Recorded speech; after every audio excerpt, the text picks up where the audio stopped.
O Brasil é um país de muitas histórias. Algumas encantam, outras ensinam, mas algumas deveriam ser esquecidas.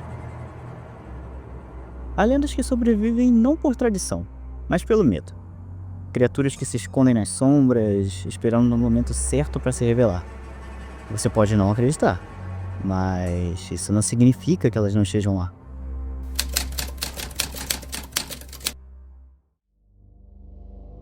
O dia passou como qualquer outro. O barulho do trânsito, a correria do trabalho, as mensagens não respondidas no celular, mas algo parecia diferente. Você sentiu aquela estranha sensação de estar sendo observado. Primeiro no metrô, depois enquanto andava na rua. Um arrepio na nuca, como se alguém estivesse logo atrás de você. Mas sempre que você olhava, não havia ninguém. Apenas a cidade seguindo sua rotina, sem perceber o seu pequeno incômodo. Você tenta ignorar. Chega em casa, fecha a porta e tranca. A TV ligada no fundo é um alívio. Preenche o espaço vazio. Mas então acontece. O incômodo cresce. As sombras no canto parecem mais escuras. Os barulhos normais do apartamento. Os estalos do móvel. O vento na janela. De repente, soam errado. Um eco longo. Um silêncio muito, muito profundo. Seu corpo enrijece. O que antes era apenas um pressentimento, agora é certeza que você não está sozinho. A Mimira é uma lenda presente na região de Roraima, bem comum dentro das crenças do povo indígena Macuxi. Segundo a lenda local, esse é um espírito caótico que foi expulso de sua tribo, pois perturbava todos que estavam lá com sua loucura e suas previsões infames. A forma com que esse espírito atinge seus alvos é indo atrás daqueles que estão sozinhos, principalmente os que estão trabalhando solitariamente ou aqueles que estão se isolando por muito tempo, com que as pessoas não se excluam dos seus círculos sociais. Mas claro, sempre com aquele toquezinho de terror, né, pra deixar a gente com o coração palpitando forte a todo momento. O dia foi cansativo. Você se jogou na cama, o corpo pesado por causa do calor sufocante de um longo dia de trabalho e estudos. O sono veio rápido, mas algo estava errado. Seus olhos estavam se abrindo lentamente. Você estava acordado, mas não conseguia se mexer. O colchão afundou sob um peso invisível. Seu peito doía, um cheiro forte de suor e carne podre invadiu suas narinas. Você tentou falar, mas nada saiu. Então, você sentiu aqueles dedos magros começando a tocar sua garganta levemente. A sensação fria de dedos esqueléticos apertando a sua garganta a cada segundo que passa, sem que você consiga gritar ou se mexer. Então, seus olhos se abrem completamente, apenas para ver os olhos fundos e malignos encarando o seu. A pesadelo é uma lenda antiga que se tornou extremamente popular devido à sua associação com a paralisia do sono. Você deve conhecer. Essa história surgiu como uma tentativa de explicar esse fenômeno de uma maneira mais sobrenatural, adicionando um toque maligno a essa experiência que atormenta as pessoas por tanto tempo. Você mesmo já deve ter passado por isso em algum momento. Essa é definitivamente uma das lendas mais assustadoras do nosso folclore. E tem muita gente que já diz que conseguiu ver essa criatura em algum momento em um desses episódios de paralisia do sono. Mas e você? Me conta aí embaixo se você já teve alguma experiência parecida com essa. O dia parecia perfeito para uma trilha. O céu iluminava a mata, o ar fresco preenchia os pulmões e o caminho à frente prometia algumas horas de aventura antes do retorno. A ideia era simples: caminhar com os amigos, aproveitar o rio e sair da floresta antes do anoitecer. Mas a natureza tem seu próprio tempo. Pequenos imprevistos surgiram. Um tropeço em uma raiz mais alta, um tornozelo torcido, algumas pausas a mais do que esperado. A trilha errada escolhida por engano atrasou ainda mais a volta. Quando finalmente o caminho correto foi retomado, o sol já começava a desaparecer no horizonte, tingindo o céu com tons alaranjados e vermelhos. A floresta, antes acolhedora e vibrante com o canto dos pássaros, foi mudando aos poucos. O silêncio ganhou espaço. Os sons de insetos e folhas ao vento passaram a soar estranhamente isolados. A pressa aumentou, os passos se tornaram mais longos, e então aquele cheiro surgiu. Forte, denso e repugnante. Um misto de carne apodrecida e enxofre invadiu o ar. O estômago revirou, a garganta pareceu fechar por um instante. O cheiro não vinha de longe, ele estava ali perto. O som de passos pesados esmagando folhas secas rompeu o silêncio. O cheiro pútrido se intensificou. A criatura avançava, e naquele momento o seu corpo reagiu por instinto. Você precisava correr. Os pés mal tocavam o chão, o coração pulsava forte nos ouvidos, mas atrás tinha algo muito, muito maior e mais rápido também. Galhos se quebravam, garras arranhavam a terra, o cheiro, aquele maldito cheiro continuava lá. Então, a trilha surgiu. A saída da trilha surgiu, como um vislumbre de esperança. O asfalto, os postes, a luz ao longe e, finalmente, a civilização.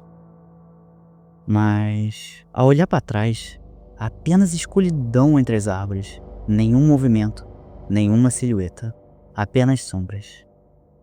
Até que você consegue notar uma luz amarelada brilhava forte entre os troncos. E, mesmo de longe, você sabia, aquela coisa ainda estava lá, observando, esperando. A lenda do Labatu é uma das mais misteriosas e obscuras do folclore brasileiro, misturando histórias e superstições num conto macabro que atravessa gerações. Diferente das outras criaturas que a gente viu até agora, o Labatu tem suas raízes em um período real da história, associado ao nome do general francês Pierre Labatut, que atuou no Brasil por volta do século XVIII. Segundo a lenda, Pierre Labatut foi um militar francês que serviu na América do Sul durante as guerras de independência. Ele meio que chegou no Brasil ali por volta do século XVIII e teve um papel importante nas batalhas da independência da Bahia, e em outros conflitos também aqui no território brasileiro. Embora ele fosse estrategista habilidoso e as pessoas falassem que ele era um gênio em combate, tinha uma parte bem sombria sobre ele. Na verdade, esse cara contava com um exército de escravos e ele era uma pessoa horrível, muito violenta e bem impiedosa. Então, com o tempo, o seu nome passou a carregar um peso mais sombrio, né? Associado não apenas às suas conquistas militares, mas também aos seus atos muito cruéis. Então, com o passar dos anos, a figura do general começou a se fundir com o folclore local, em que o povo do interior surgiu com a crença de que o Labatu não havia simplesmente desaparecido, né, da história, mas sim que ele tinha se transformado em uma criatura amaldiçoada, uma espécie de um espírito vingativo que assombrava os viajantes que ousassem cruzar seu caminho, ali, né, pela mata.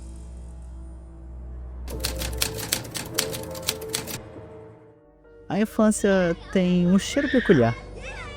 Poeira quente subindo do chão, suor seco da corrida, doce barato comprado com um trocado sujo. O dia sempre parecia não ter fim. A rua era um território infinito de brincadeiras e descobertas. Você sempre queria ficar só mais um pouco, aproveitar os últimos raios de sol antes que a noite caísse e sua mãe te chamasse. Mas os adultos sempre alertavam: não fique na rua até tarde, ou a cabra cabriola vai levar as crianças desobedientes. No começo, parecia que era só uma história boba, uma desculpa para obrigar as crianças a voltarem para casa. Mas naquela noite, você sentiu que alguma coisa estava errada. As luzes dos postes piscavam de jeito fraco e diferente. A rua estava bem mais silenciosa do que o normal. E cada passo que você dava de forma estranha era como se um outro par de pés estivesse te seguindo, um após o outro, bem devagar. Você sentiu seu coração apertando. Você apertou também seu passo. E o som atrás de você também acelerou. Você quis olhar para trás, mas o instinto gritou que era somente para você continuar andando. Apenas vai para casa, era a única coisa que passava na sua cabeça. Quando finalmente chegou à porta, trêmulo, a sensação de alívio durou pouco. Antes que você pudesse girar a maçaneta, alguma coisa arranhou na madeira. Era um som baixo, ritmado, acompanhado de uma respiração densa e úmida. Seus dedos apertaram a chave girando com desespero. Assim que a porta se abriu, você entrou e fechou a porta com toda a força. Então o silêncio veio logo em seguida, esmagador. O seu peito subia e descia rápido. Talvez fosse só sua imaginação. Talvez fosse seu medo infantil falando mais alto. Dessa vez, na porta da sala. Você congelou.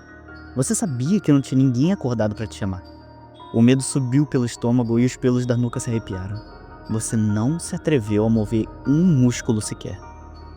Minutos se passaram e o silêncio voltou. Você respirou fundo e se forçou a subir para o quarto. Os passos cuidadosos para não fazer barulho. Seu irmão dormia no quarto ao lado e a presença dele trazia um alívio tênue. Mas então veio um novo som. Você ouviu como se algo estivesse mastigando. Era um ruído molhado, acompanhado de alguns estalos, como se alguma coisa um pouco grossa, como ossos, tivessem sido partidos e quebrados por um dente afiado. O som vinha de perto, perto até demais. Seu corpo se recusou a se mover. O suor escorria frio pela pele. Foi quando você sentiu alguma coisa quente e viscosa tocou seu pé descalço. O terror te dominou. Você não queria olhar. Você sabia que se você olhasse, você nunca mais dormiria em paz. Mas seus olhos se moveram sozinhos, né? Eles tinham que se mover. Como se algo tivesse te puxando para a verdade inevitável. A porta do quarto do seu irmão estava entreaberta. E lá dentro... lá dentro... aqueles dois olhos brilhantes te observavam. Alguma coisa no escuro, com algo grumoso escorrendo na madeira. A lenda da cabra cabriola surgiu muitos e muitos anos atrás. Acho que mais ou menos ali teve seu auge perto dos anos 80, anos 90. E era uma forma que os pais tinham no interior de fazer com que as crianças obedecessem seus pais com maior facilidade. Já que a lenda diz que a cabra cabriola tem um grande gosto por comer crianças, principalmente aquelas que são muito desobedientes. Então, segundo elas, a cabra cabriola é como se fosse uma espécie de velho do saco e outras lendas do mesmo estilo que vão atrás de crianças que desobedecem seus pais. A cabra cabriola é um ser medonha, quase 2 metros de altura, olhos amarelos e brilhantes, uma inteligência adaptativa grande e um ótimo instinto de caça, uma vez que ela consegue estudar a rotina das vítimas antes de fazer seu primeiro ataque. A cabra cabriola ela tem uma habilidade incrível de imitar vozes humanas para enganar suas presas. Sim, caso ela não consiga invadir sua casa e ela saiba com antecedência que algum adulto ou alguma outra pessoa tenha saído de casa, ela com certeza já te estudou antes e ela vai saber imitar a voz daquela pessoa. Então, a criança na época, né, deveria tomar muito cuidado com quem ela abriria a porta no meio da noite. E é o que deixava isso um pouco mais medonho, já que também não adianta você só fechar portas e janelas, já que com a inteligência que esse ser tem, ele consegue abrir maçanetas, consegue abrir janelas com facilidade. Então ele recorre a todo tipo de jogo para entrar na sua casa e se alimentar da sua vítima. Então, cuidado, também não precisa ficar contando isso pro seu filho. Você não vai querer traumatizar seu filho para sempre com um bode demoníaco indo atrás dele pra saber que ele vai ser devorado por isso. É meio preocupante, não conte isso pros seus filhos igual os pais de 80 e 90, pelo amor de Deus. Olá, Necronauta. Eu espero que você tenha curtido as histórias que eu coloquei até aqui.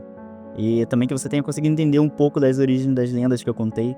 E eu quis fazer o meu vídeo de uma forma diferente de outros canais, né? Que vocês veem sempre o pessoal falando das mesmas lendas, falando das mesmas histórias que já acompanham essas lendas na internet. Então você sempre vai encontrar, na maioria dos outros canais, um vídeo e que a lenda que também foi falada aqui tem uma história muito similar entre os dois pontos, né? Mas aqui eu quis tratar de uma forma diferente, né? Eu gosto da questão de escrever histórias, eu gosto de colocar vocês dentro da imersão do vídeo. E uma vez por semana eu vou trazer vídeos, né, de terror. E sempre que eu puder eu vou colocar histórias e eu vou tentar colocar vocês dentro da tensão, da atmosfera inteira, o máximo que eu conseguir. Espero que vocês tenham gostado. Por favor, se inscreva no canal, dá um curtir, compartilha com um amigo que também gosta de terror. E eu te vejo na semana que vem. Até a próxima viagem na escuridão, Necronauta.